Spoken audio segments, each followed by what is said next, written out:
الحمد لله نحمده ونصلي ونسلم على رسوله الكريم أما بعد فيقول الله سبحانه وتعالى في القرآن الكريم أعوذ بالله من الشيطان الرجيم بسم الله الرحمن الرحيم لقد جاءكم رسول من أنفسكم عزيز عليه ما عنتم حريص عليكم بالمؤمنين رؤوف رحيم وقال أيضا وإنك لعلى خلق عظيم صدق الله العظيم.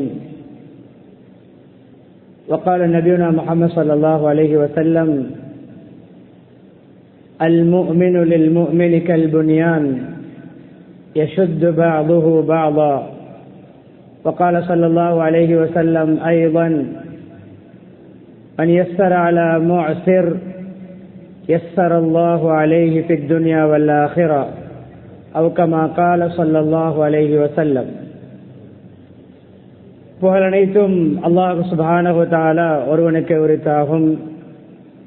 ஸலாத்தும் ஸலாமும் இறுதி நபி முஹம்மது ஸல்லல்லாஹு அலைஹி வஸல்லம் அவர்கள் மீதும் அன்னாரின் வாழ்க்கை வழிமுறைகளை அணுவணுவாக எடுத்து நடந்து உலகத்தில் அல்லாஹுடைய ரிபாவை திருப்தியை சந்தோஷத்தை அடைந்து கொண்ட சஹாபாக்கள், தாபியாவுங்கள், தபௌ தாபியங்கள், முஸ்லிம்கள், மூமின்கள் அனைவர்கள் மீதும் உண்டாவதாக. புனித ஜும்மாவுடைய கடமை நிறைவேற்றுவதற்காக அல்லாஹ்வின் வீட்டில் ஒன்று கூடியிருக்கும் அல்லாஹ்வின் நல்லடியார்களே, அருமை இஸ்லாமிய சகோதரர்களே, அல்லாஹ் சுப்ஹானஹு வ தஆலா எவைகளை எமது வாழ்க்கையில் எடுத்து நடக்குமாறு ஏவிருக்கிறானோ அப்படியான அல்லாஹ்வுடைய கட்டளைகளை மதித்து ஏற்று நடக்குமாறும், எவைகளை செய்ய வேண்டாம் என்று தடுத்திருக்கிறானோ ஹராமாக்கி இருக்கிறானோ அப்படியான அல்லாஹ்வுடைய தடைகளை ஹராம்களை அல்லாஹ் வெறுக்கின்ற விடயங்களை முற்றுமுழுதாக தவிர்ந்து தக்வாவுடன் வாழுமாறு அடியேனையும் உங்களையும் நான் தக்வாவின் மூலம் வசிய செய்து கொள்கிறேன். இத்தகுல்லாஹ ஹைசுமா குன்தும். ஹிஜ்ரி 1445 ஆண்டின் ஷாபான் மாதத்தின் 2வது ஜும்மாவுடைய கடமை நிறைவேற்றுவதற்காக நாம் ஒன்று கூடியிருக்கிறோம். ஷாபான் மாதம் நபி ஸல்லல்லாஹு அலைஹி வஸல்லம் அவர்கள் அதிகமாக நோன்பு நோற்ற மாதம்.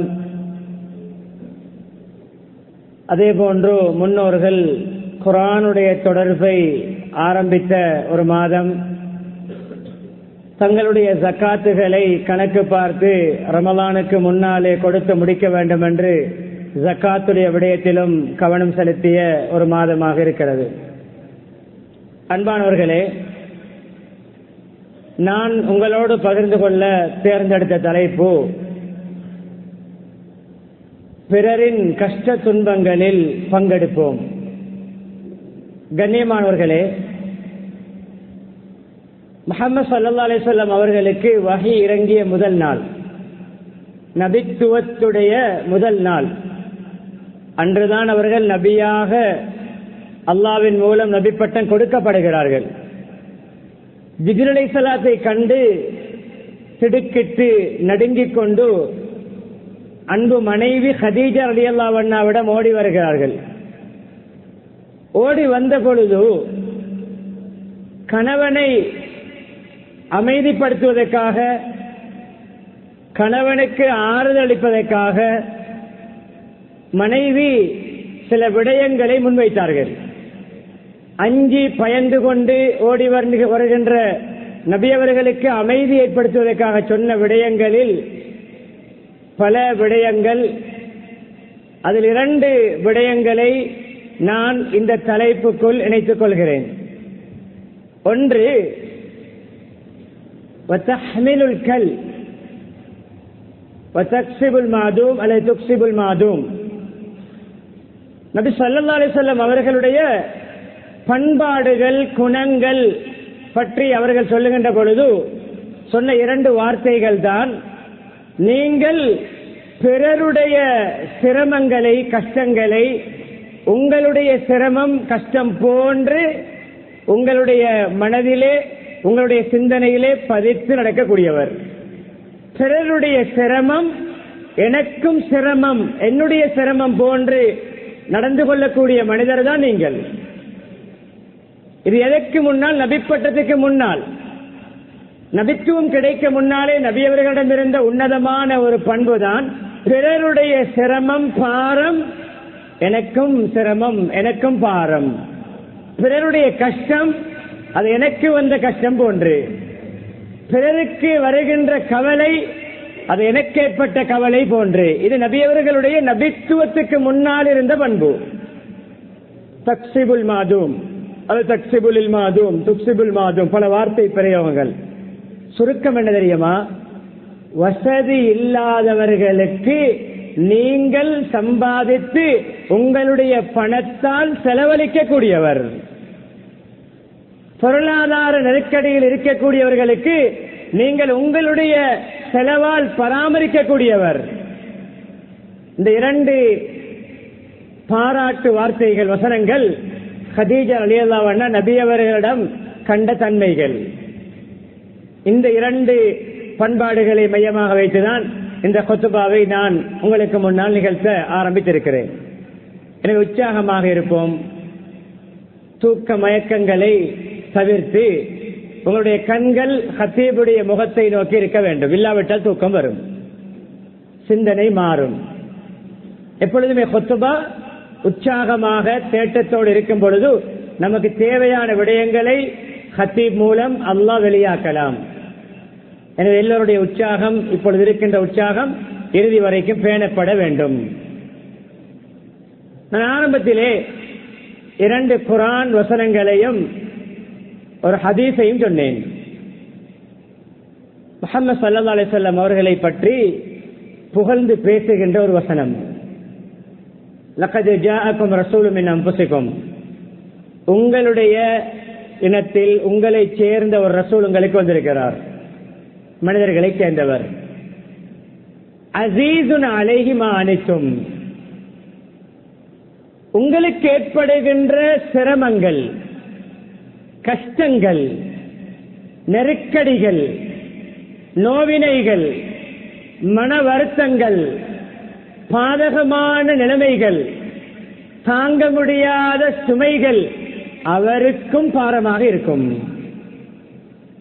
சமூகப்பட்டுள்ளவர், சமூக அக்கறை உள்ளவர், பிறருடைய கஷ்டத்தை பார்த்து மகிழ்பவர் அல்ல, அதிலே பங்கெடுப்பவர். அஸீஸுன் அலைஹி மா அனித்தும், அல் அனத் ஒரு மனிதருக்கு ஏற்படுகின்ற சகல சிரமங்களுக்கும் பொதுப்படையான ஒரு சொல்தான் இந்த வார்த்தை. எந்த சிரமம், எந்த நெருக்கடி, எந்த நோய் நம்பலங்கள் இருந்தாலும் அது அவருடையதாக அவர் பார்ப்பார்.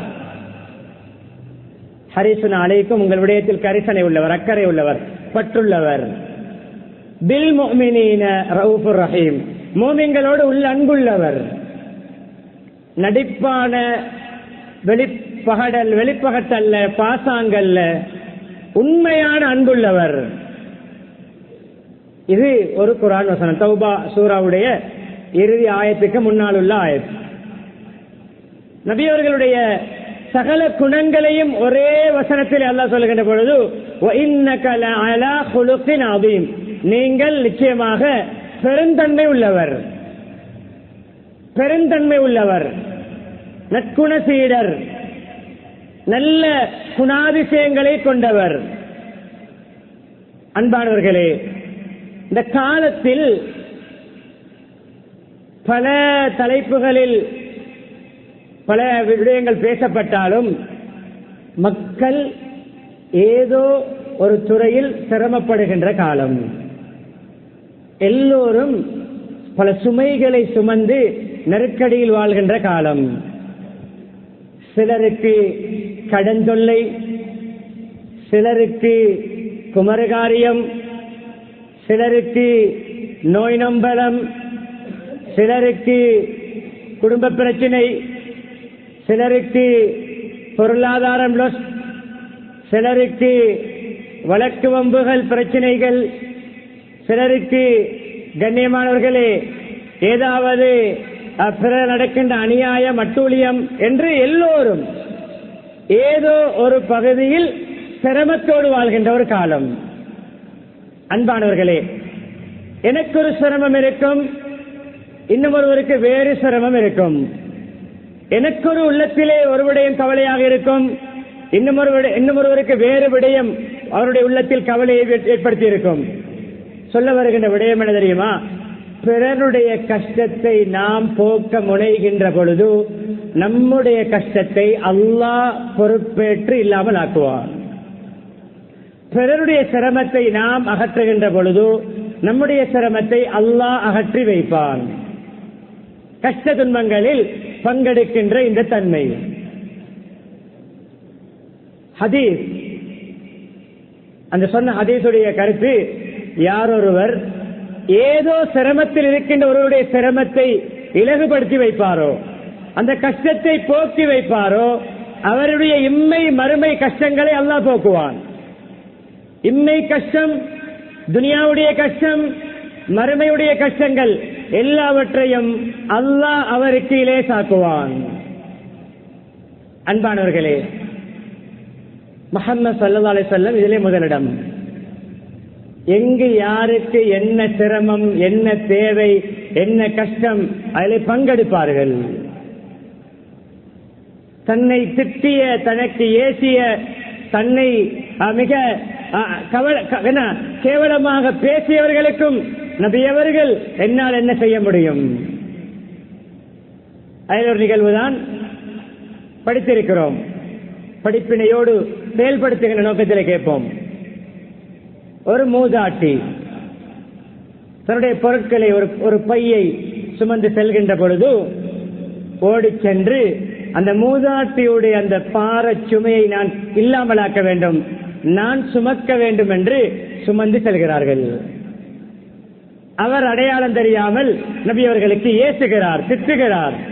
அதை பொருட்படுத்தவில்லை, அதை கணக்கெடுக்கவில்லை. அவருக்கு அந்த உதவியை செய்தார்கள், அந்த சிரமத்தை போக்கி வைத்தார்கள். அவருடைய மனம் மாறியது. கண்ணியமானவர்களே, தனக்கு குப்பை கொட்டுகின்ற, குப்பை கூலங்களை தன் மீது போடுகின்ற அந்த பெண்ணை ஓரிரு தினங்கள் காணவில்லை. விசாரிக்கிறார்கள். அந்த பெண்ணுக்கு சுகையீனம் என்று கேள்விப்படுகிறது. அந்த பெண்ணை சுகம் விசாரிக்க போகிறார்கள். கண்ணியமானவர்களே, நோய் ஒரு கஷ்டம், அதற்கு ஆறுதல் அளிப்பது, நோயாளிகளை சுகம் விசாரிப்பது, அவர்களுக்கு சென்று துஆ செய்வது, அது அவர்களுடைய அந்த சிரமத்தை, கஷ்டத்தை, வருத்தத்தை போக்குவதற்கு ஏதுவான ஒரு தோதுவான அமல். அதை செய்தார்கள். அன்பானவர்களே, இப்படி பல நிகழ்வுகளை நமக்கு பிறருடைய கஷ்ட துன்பங்களிலே பங்கெடுத்த விடயங்களை காணலாம். ஒரு புத்தி கோளாறுள்ள ஒரு பெண்மணி, அந்த பெண்ணுடைய நிகழ்விலே வருகிறது, புத்தி கொஞ்சம் பேதமுள்ள ஒரு பெண்மணி, புத்தி குறைபாடு.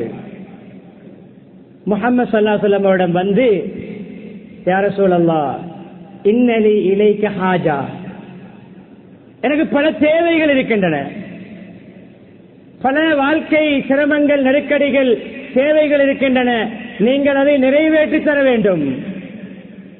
ஒரு கஷ்டவாளி, ஒரு தேவை உள்ளவர், அதிலும் ஒரு சுகையினமான ஒரு பெண் வந்து சொன்ன பொழுது, கண்ணியமானவர்களே, நபி அவர்கள் கோடீஸ்வரர் அல்ல, நபி அவர்கள் ஸல்லல்லாஹு அலைஹி வஸல்லம் லட்சாதிபதி அல்ல.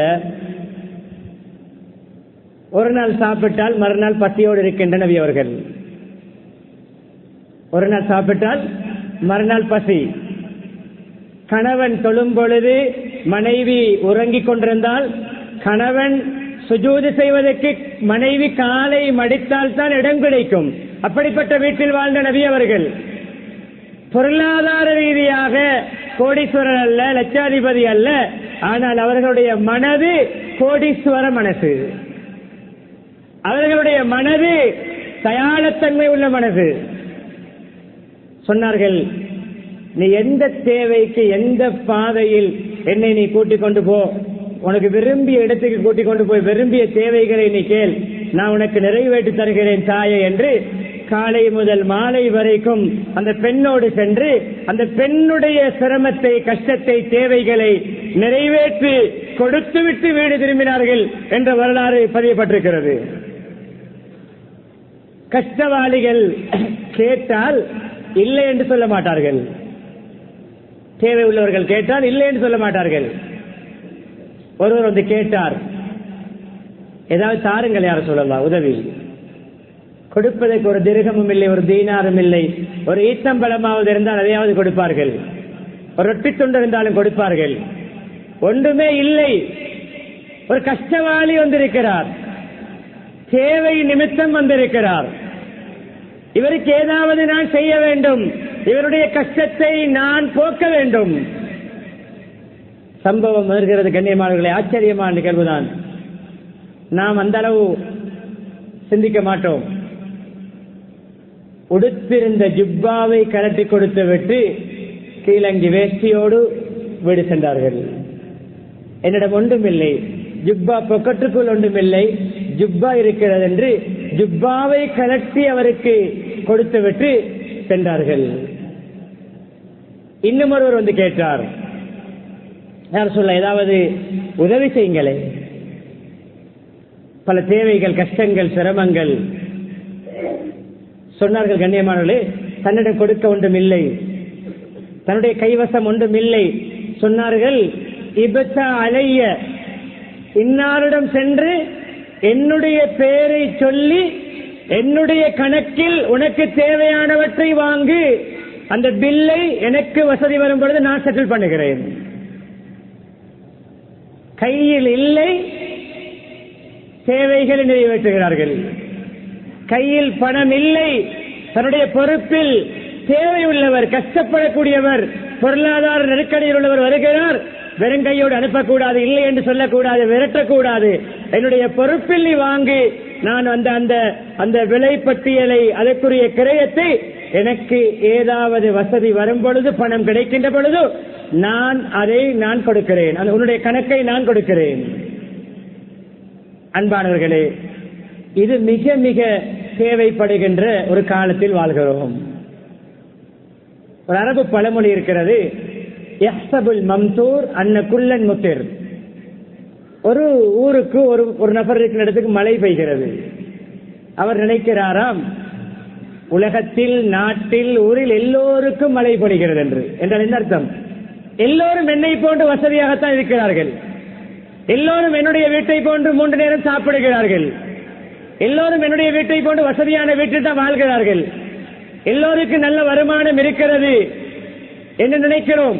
கண்ணியமான அப்படி அல்ல. இது ஒரு நெருக்கடியான காலம், விலைவாசிகள் அதிகரித்த காலம், வாழ்க்கை செலவுகள் கூடிய காலம், எல்லோருமே கடனாளியாக இருக்கின்ற காலம், எல்லோருக்கும் கண்ணியமான மிக சிக்கனமாக வாழ்ந்தாலும் வாழ்க்கை சிரமமாக இருக்கின்ற ஒரு காலத்திலே தேடி தேடி மக்களுடைய சிரமங்களை இல்லாமலாக்குவது ஒவ்வொருவருடைய கடமையாக இருக்கிறது. ஒரு கஷ்டவாளி, தனக்கு கஷ்டம், தன்னை விட கஷ்டப்படுகின்ற ஒருவருக்கு உதவி செய்கின்ற பொழுது தன்னுடைய கஷ்டத்தை அல்லாஹ் லேசாக்குவான். நாமும் கடனாளி, நாமும் கடன் கொடுக்க இருக்கிற சிறிய தொகை, பெருந்தொகை கடனாளி, அவசரமாக கொடுக்க வேண்டும். அவருக்கு ஒரு சதக்காவுடைய நியத்திலே நாம் கொடுக்கின்ற பொழுது நம்முடைய கடனுக்கு அல்லாஹ் ஏற்பாடு செய்வான். ஒரு நோயாளிக்கு உதவுகின்ற பொழுது நம்முடைய நோய்க்கு அல்லாஹ் உதவி செய்வான். ஒரு குமர காரியத்தை செய்து கொடுக்கின்ற பொழுது நம்முடைய வீட்டு விவகாரங்களை அல்லாஹ் லேசாக்குவான். கண்ணியமானவர்களே, இதுதான் நான் உங்களோடு பேசிக் கொண்டிருக்கின்ற தலைப்பு. முஹம்மது ஸல்லல்லாஹு அலைஹி வஸல்லம் நபித்துவத்துக்கு முன்னால் தன்னுடைய பண்பாக, குணமாக, ஒரு அடையாள சின்னமாக பதித்து வைத்திருந்த ஒரு குணம்தான் பிறருடைய சிரமத்தை தன்னுடைய சிரமமாக மதித்து ஏற்று அதை நிறைவேற்றி கொடுப்பது. அன்பானவர்களே, ஜாபிர் ரலியல்லாஹு அன்ஹு இந்த நிகழ்வை நல்ல நுணுக்கமாக, நிதானமாக செவிமடுங்கள், உள்ளத்தால் கேளுங்கள். ஒரு பிரயாணத்திலே ஜாபிர் ரலியல்லாஹு அன்ஹு அவர்களை நபியவர்கள் பார்க்கிறார்கள், கவலையோடு இருக்கிறார்கள். கண் கலங்கி, முகம் வாடி, கவலை. அன்பானவர்களே, இந்த ஒரு மனிதனுடைய உடல் அமைப்பை வைத்து, அந்த அடையாளத்தை வைத்து அவருடைய விடயத்தை தீர விசாரித்து என்னால் என்ன நடவடிக்கை எடுக்க முடியும்? கவலைப்படையில் ஒருவரை பார்த்து கணிப்பீடுகள் செய்யக்கூடாது. இவருக்கு ஏதாவது நோயா இருக்கும், வீட்டில் யாராவது மௌத்தா இருக்கும், யாருக்காவது சுகமில்லையா இருக்கும், யாரோட சரி பிரச்சனையா இருக்கும். கற்பனைகளை ஒதுக்கிவிட்டு அவருடைய பிரச்சனை இனம் காண்பது நபியுடைய உன்னதமான பண்பு. கணிப்பீடுகளும் என்ன யூகங்களையும் கூட்டாமல் அவரிடமே சம்பந்தப்பட்ட உங்களுடைய கவலைக்கு என்ன காரணம், இது நபியவர்களுடைய முஸ்லிம்களிடம் இருக்க வேண்டிய மிக முக்கியமான பண்பு. ஜாபிர், என்ன கவலையோடு இருக்கிறீர்கள், உங்களுக்கு என்ன கவலை சொன்னார்கள். யார் சொல்லலாம்? தந்தை உஹது போரிலே ஷஹீத், இவர்கள் ஒரு வாலிபர். சொன்னார்கள், யார சொல்லலாம், 9 சகோதரிகள், 9 சகோதரிகளை பராமரிக்கின்ற பொறுப்பு. தந்தை உடைய பொறுப்பில் இருந்த சில கடன்கள், ஆடம்பர கடன்கள் அல்ல, தீனுக்காக தீனுடைய பணிகளுக்காக எடுத்த கடன்கள். தந்தையுடைய கடன் தொல்லை, என்னுடைய சகோதரிகளுடைய மறுபெயர் என்ன, அவர்களை வாழ்க்கையிலே நான் செட்டில் பண்ண வேண்டும், அவருடைய பொறுப்புகள், குமரு காரியங்கள். பாருங்கள் நிகழ்வை. அப்படியே ஜாபி, நான் துவா செய்யறேன், சரி வந்துடும், நான் துவா செய்யறேனே. துவா முக்கியம், நடவடிக்கையும் முக்கியம். அதற்கு என்னால் என்ன செய்ய முடியும்? பாருங்கள் நிகழ்வை. ஜாபிரிடம் ஒரு ஒட்டகம் அல்லது கோவேறு கழுதை இருந்தது. மிக பலகீனமான ஒரு வாகனம், தாமதமாகத்தான் அது சென்றடையும், மெதுவாகத்தான் ஓடும், ரீகண்டிஷன் வாகனம் போன்று. கேட்ட ஜாபிர், சம்பந்தம் இல்லாத ஒரு கேள்வி. பாருங்கள், கடன் தொல்லை ஒரு பெரும் சுமை, குமரு காரியம் அதைவிட பெரும் சுமை. கேள்வி கேட்கிறார்கள், ஒரு வேண்டுகோளை விடுக்கிறார்கள். ஜாபிர், உங்களுடைய வாகனத்தை விற்பீர்களா? ஆம், யார் சொல்ல, விற்கத்தான் வைத்திருக்கிறேன். ரீகண்டிஷன் வாகனம், மிக பலகீனமான வாகனம். மதீனாவுக்கு வந்தவுடன் பிரயாண தடை, மதீனாவுக்கு வந்தவுடன் வாகனத்தை கொண்டு வாருங்கள், நான் வாங்குகிறேன். வந்தார்கள், வாகனத்தை கொண்டு வந்தார்கள். எவ்வளவு ஜாபிர்? 5 ஊக்கியா. ஊக்கியா என்றால் திருகத்தை விட குறைவு. அவ்வளவு பெருமதி குறைந்த ஒரு வாகனம். ஊக்கியா 5 விலை. பிலாலில் நபியுடைய பணம் இருந்தது. சொன்னார்கள், பிலால், ஜாபிருக்கு 8 ஊக்கியாக்கள் கொடுங்கள். அந்த கோஸ்டுக்கு ஒரு வாகனம் வருகிறது, ஒரு பைக், ஒரு வாகனம், ஒரு வீடு. பாய்ந்து விழுந்து வாங்குவதல்ல. 5 லட்சம் பெறுமதியான பைக்கை 3.5-4 லட்சத்துக்கு ஒருவர் விற்க முன் வந்திருக்கிறார். நல்ல வாசி, சான்ஸ் ஒன்று பட்டுச்சு என்று பாய்ந்து விழுந்து வாங்குவதல்ல. அந்த பைக்கை ஏன் விற்கிறார்? அவருடைய உம்மாவுக்கு ஆபரேஷன் இருக்கும், அவருடைய வாப்பா ஹாஸ்பிட்டல் இருப்பார், அவருடைய தங்கச்சிக்கு கல்யாணமா இருக்கும். 4 லட்சம் பெறுமதியான பைக்கை 4 லட்சத்துக்கு விற்க கஷ்டம். 3.5 லட்சம் 3 லட்சத்துக்கு விற்றால் 5 லட்சத்துக்கு விலை வருவதில்லை, பெறுமதிதான். எல்லோருமே விலை குறைத்து தான் கேட்கிறார்கள். சரி, 4 லட்சம் 3.5 லட்சத்துக்காவது 1 லட்சம் நஷ்டம் போனாலும் பரவாயில்லை. தங்கச்சிக்கு நகை செய்ய வேண்டும், உம்மாவுக்கு ஆபரேஷன் பண்ண வேண்டும், பிள்ளைக்கு ஆபரேஷன் பண்ண வேண்டும், ஒரு ரூமை கட்டிக்கொள்ள வேண்டும், வீட்டில் ஒரு திருமணம், ஒரு கஷ்டத்துக்கு ஒரு வாகனம் விலை குறைந்து விற்க வருகிறது என்றால் வாசிப்படுவதல்ல, 50,000 கூட கொடுத்து வாங்க வேண்டும் மனுஷத்தன்மை உள்ளவர். இதுதான் நிகழ்வு, இதுதான் நிகழ்வு. பினான்சியலை தூக்கிய பைக்கை ஆப்ஷன்ல போட்டிருக்கிறார்கள், வாகனங்களை போட்டிருக்கிறார்கள், வீட்டை போட்டிருக்கிறார்கள். பாய்ந்து விழுந்து 1 கோடி பெறுமதியான வீடு 80 லட்சத்துக்கும் 75 லட்சத்துக்கும் வந்திருக்கிறது. பாய்ந்து விழுந்து வாங்க முன்னால் அந்த வீடு யாரிடமிருந்து பறிபோனது, ஏன் பறிபோனது, ஆசையாக வாழ்வதற்குத்தான் கஷ்டப்பட்டு கட்டிய வீடு அந்த கோஸ்டுக்கு வருகிறது, பாய்ந்து விழுந்து வாங்குகிறோம்.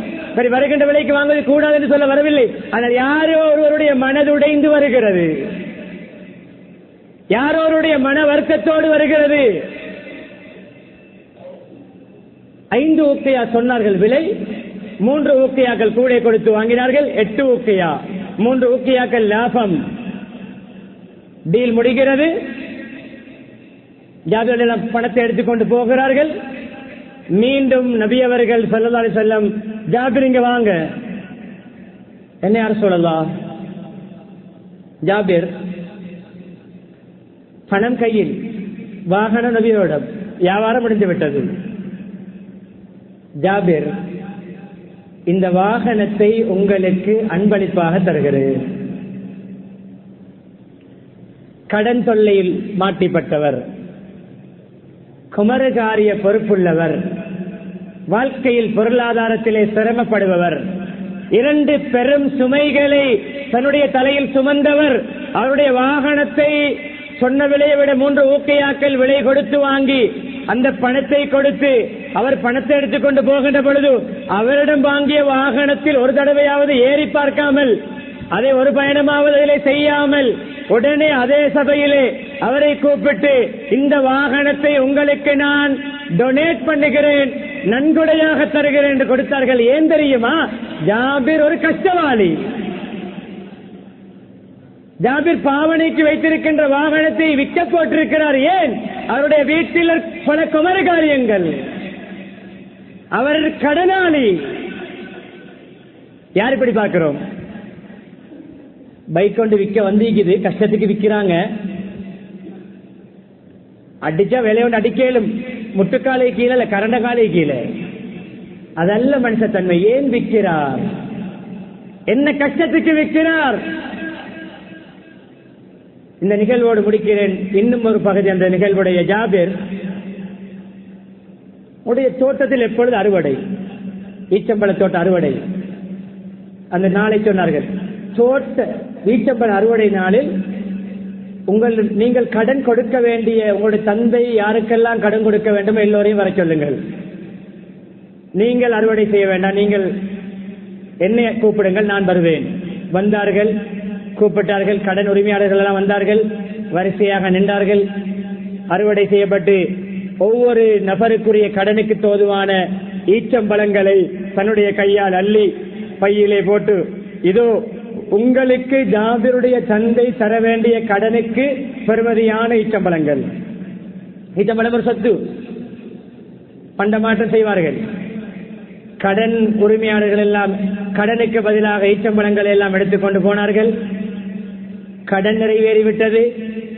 ஜாபிர் எல்லாம் சொல்கிறார்கள், நாம் வளமையாக எந்த அளவு அறுவடை செய்வோமோ கடனாளிகளுக்கு, கடன் உரிமையாளர்களுக்கு எல்லாவற்றையும் கொடுத்து முடித்த பிறகும் நாங்கள் வளமையாக அறுவடை செய்கின்ற ஈச்சம்பழத்தில் ஒரு ஈச்சம்பழம் கூட குறைந்திருக்கவில்லை. அதற்கு பின்னர் ஒன்றன் பின் ஒன்றாக தங்கச்சிமாருடைய தங்கைகளுடைய திருமணம் நடைபெற்றது. ஜாபிர் திருமணம் முடித்தார்கள், வாழ்ந்தார்கள். கடன் தொல்லையும் நீங்கியது, குமரகாரியங்களும் நீங்கின. யார் இந்த இடத்திலே பங்கெடுத்த சேவகர்? இந்த சேவையை, இந்த பணியை, பிறருடைய கஷ்டத்தை போக்கியது, கண்ணீரை துடைத்தது, பிறருடைய ஏக்கத்தை இல்லாமலாக்கியது, கண்ணியமான பிறருடைய மன வருத்தத்தை இல்லாமலாக்கியது யார்? ஒரு நாள் சாப்பிட்டு மறுநாள் பசியோடு வாழ்ந்த முஹம்மது ஸல்லல்லாஹு அலைஹி வஸல்லம். வசதி படைத்தவர்களே, கொஞ்சம் ஏதோ ஒரு அமைப்பிலே நல்ல நிலைமையில் அல்லாஹ் நம்மை வைத்திருக்கிறான். நாம் மாத்திரம் வாழ்வதற்கல்ல, பல பேரை வாழ வைக்க, பல பேருடைய கண்ணீரை துடைக்க ரமதான் எதிர்பார்த்திருக்கிறோம். யாரும் எந்த வீட்டிலும் பட்டினி நோன்பு பிடிக்க கூடாது. எந்த வீட்டிலும் சஹருக்கும் கஞ்சி, இஃப்தாருக்கும் கஞ்சி, வெறும் கஞ்சோடு வாழக்கூடாது. எந்த வீட்டிலும் ஈச்சம்பழமும் தண்ணீரும் மாத்திரம் இஃப்தார் செய்யப்படக்கூடாது. இஃப்தார் நிறைவேறும், பசி இருக்கும். இதைத்தான் நான் இந்த தலைப்பின் ஒரு கருப்பொருளாக முன்வைக்கிறேன். கண்ணியமானுடைய பசியாளருடைய பசிகளை கவனம் செலுத்துவோம். கடன்காரருடைய கடனை நிறைவேற்ற முயற்சி செய்வோம். குமரு காரியங்களா, ஏதோ நம்மால் முடிந்ததை செய்வோம். வீடு வசதி இல்லாதவர்களா, வீடு வசதியை என்னால் என்ன முடியும் என்று செய்து கொடுப்போம். உறவுகளில் இருந்து ஆரம்பிப்போம். சிலருடைய வருமானம் கரண்ட் பில்லுக்கும் தண்ணி வாட்டர் பில்லுக்குமே சரி. சிலருடைய வருமானம் கரண்ட் பில்லுக்கும் கேஸுக்குமே சரி. சிலருடைய வருமானம் சாப்பாடு மேலதிக செலவு விட்டு கண்ணியமாளே அன்றாடம் வீட்டில் பாவிக்கின்ற விடயங்களுக்கே சரி. இப்படிப்பட்ட ஒரு காலத்தில் வாழ்கிறோம். ரமலானை சிறப்பாக கழிப்போம். இப்பொழுதிருந்து திட்டமிடுவோம். பிறருடைய கஷ்டங்களை என்னால் எப்படி போக்க முடியும்? சொல்லால், பரிந்துரையால், சிபாரிசால், பணத்தால், உடலால், மற்றவரிடம் நான் அதை தெரியப்படுத்தி, நபியவர்கள் தான் செய்வார்கள், செல்வந்த சஹாபாக்களிடம் சொல்லி செய்ய வைப்பார்கள், வசதி படைத்தவரிடம் சொல்லி செய்ய வைப்பார்கள். நீங்கள் சிபாரிசு செய்யுங்கள், அதை சிபாரிசின் மூலம் நடக்கின்ற சேவைகளுக்கும் உங்களுக்கு கூலி கிடைக்கும். எனவே முடிக்கிறேன். இறுதி கட்டத்தில் என்னுடைய இந்த தலைப்போடு சம்பந்தப்பட்ட ஒரு நிகழ்வையும் ஒரு ஹதீஸையும் ஒரு நிமிடத்தில் சொல்லி, கண்ணியமானவர்களே, எவ்வளவு உஷ்ணமாக இருக்கிறது. காற்றோட்டம் இருந்தும் ஃபேன்கள் வேலை செய்தும் உடம்பில் வியர்வை துளிகள், உஷ்ணம். கபர் எப்படி உஷ்ணமாக இருக்கும்? இங்கு ஏதாவது காற்றுக்கு ஏற்பாடு செய்யலாம். கபரில் என்ன செய்ய முடியும்? கபரை ஏசி ரூம் போன்று குளிராக்க வேண்டுமா? சதகாவுடைய வாசலை திறப்போம். இன்ன சதகால துஃபிஉ அன் நஹலிஹா ஹர்ரல் குபூர். சதகா தான தர்மம், அந்த தான தர்மங்கள் கொடுக்கின்றவர்களுக்கு கபரின் உஷ்ணத்தை இல்லாமலாக்கும். கபரிலே குளிரூட்டப்பட்ட அறையில் இருப்பது போன்ற கபருடைய வாழ்க்கை வாழ வேண்டுமா? சதக்காவுடைய வாசல் மூடப்படக்கூடாது. ஒரு பேராசிரியருடைய நிகழ்வு. ஒரு பேராசிரியர் அவருடைய பயோடேட்டா, அவருடைய சர்வேயில் எழுதியிருக்கிறார். எகிப்து நாட்டைச் சேர்ந்தவர், ஒரு கேன்சர் நோயாளி, புற்றுநோய் உள்ளவர், பயங்கர கட்டம்.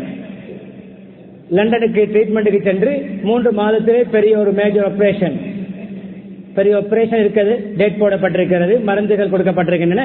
3 மாதங்களுக்கு பின்னால் அந்த மருந்தை பாவித்து விட்டு வர வேண்டும். வந்தார்.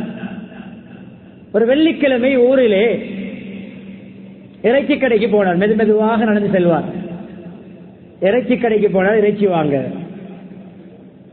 இறைச்சி கடையிலே நிற்கும் பொழுது ஒரு தாயை பார்க்கிறார்.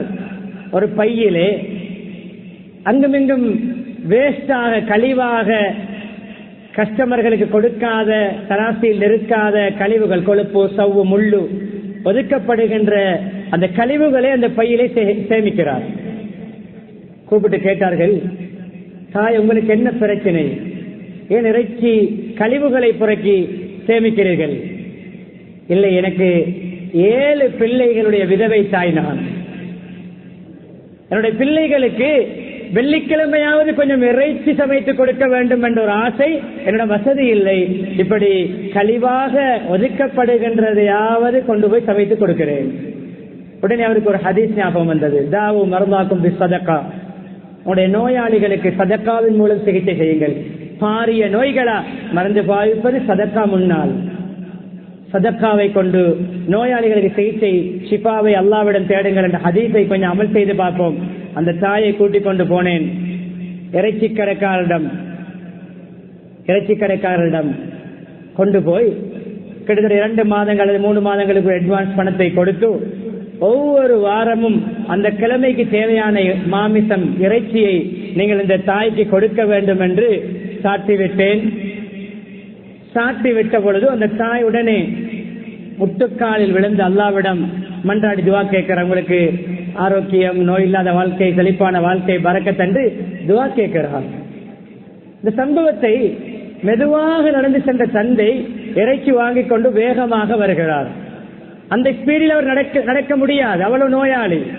பிள்ளைகள் கேட்கிறார்கள், என்ன தந்தை, மெதுவாக நடக்க வேண்டியவர் மிக வேகமாக வருகிறீர்கள், சாதாரணமான காலத்தில் வருவது போன்று வருகிறீர்கள், நீங்கள் இப்படி நடக்கக்கூடாது, நீங்கள் நோயாளியே. அப்பொழுதுதான் இந்த சம்பவத்தை சொல்லி காட்டிவிட்டு சொன்னார்கள், அந்த தாய் துவா கேட்டவுடன் என்னுடைய உடம்பில் ஒரு உத்வேகம், ஒரு புத்துணர்ச்சி. பெரும்பாலும் பிள்ளைகளே, நான் லண்டனுக்கு ஆபரேஷனுக்கு போக தேவைப்படாத நினைக்கிறேன், என்னுடைய நோய் சுகமாகியது போன்ற ஒரு ஃபீலிங். பிள்ளைகள் டேட் போடப்பட்டிருக்கிறது, போவோம் பார்ப்போம், உறுதி கிடையாது. போனார்கள். வைத்தியர் எல்லா ரிப்போர்ட்டுகளையும் பார்த்து ஸ்கேன்லாம் பண்ணிவிட்டு கேட்டார், 3 மாதங்களுக்கு முன்னால் வந்த நோயாளி நீங்கள் தானா? ஆம், நான் தான். இல்லையே, உங்களுக்கு கேன்சருடைய அடையாளமே இல்லையே. ஒரு ஏழை தாய்க்கு இறைச்சிக்கு ஏற்பாடு செய்து கொடுத்ததனால் கிடைத்த ஷிஃபா. நோய்கள் இருக்கும், சிரமங்கள் இருக்கும், நீயத்து வைத்து வைத்து கஷ்டவாளிகளுடைய கஷ்டங்களை போக்குவோம், நமக்கு எல்லாமே நிறைவேறும், தீரும். எல்லாம் அல்லாஹ் சுப்ஹானஹு வ தஆலா இப்படிப்பட்ட பிறருடைய கஷ்ட துன்பங்களில் பங்கெடுத்து பிறருடைய கண்ணீரை துடைக்கின்ற நன்மக்களாக நம்மை மாற்றுவானாக. எங்களுடைய பாவங்களை மன்னித்தருள்வாயாக, என்னுடைய பெற்றோருடைய பாவங்களை மன்னித்தருள்வாயாக, மனைவி மக்களுடைய பாவங்களை மன்னித்தருள்வாயாக, சகோதர சகோதரிய பாவங்களை மன்னித்தருள்வாயாக, பூரா முஸ்லிம்கள் மோமின்கள் அனைவருடைய பாவங்களை மன்னித்தருள்வாயாக. உண்மையான ஈமானை தருவாயாக, இஸ்லாமிய பண்புகளை தருவாயாக, தயாள குணங்களை தருவாயாக, பிறருடைய கஷ்ட துன்பங்களை போக்குகின்ற பக்குவத்தை தருவாயாக, அதற்கான மனோ பக்குவத்தை தருவாயாக, வசதி வாய்ப்புகளை தருவாயாக. யா அல்லாஹ், எதிர்வருகின்ற ரமலானை சிறப்பாக கழிக்க கிருபை செய்வாயாக. இபாதத்துகள் மூலமும், அஹ்லாக் மூலமும், சதகா மூலமும், குர்ஆன் மூலமும் அந்த ரமலானை ஒளியூட்ட கிருபை செய்வாயாக. எந்த அமல்களும் இபாதத்துகளும் விடுபடாமல் பக்குவமாக செய்து நீ எதிர்பார்க்கின்ற ரமலானாக எங்களிடமிருந்து ஏற்றுக்கொள்வாயாக. ஈமானுடன் வாழ்ந்து கலிமாவுடன் மரணிக்கக்கூடிய பாக்கியத்தை நம் அனைவருக்கும் தந்தருள்வாயாக. வஆகிரு தஅவானா அல்ஹம்துலில்லாஹி ரப்பில் ஆலமீன்.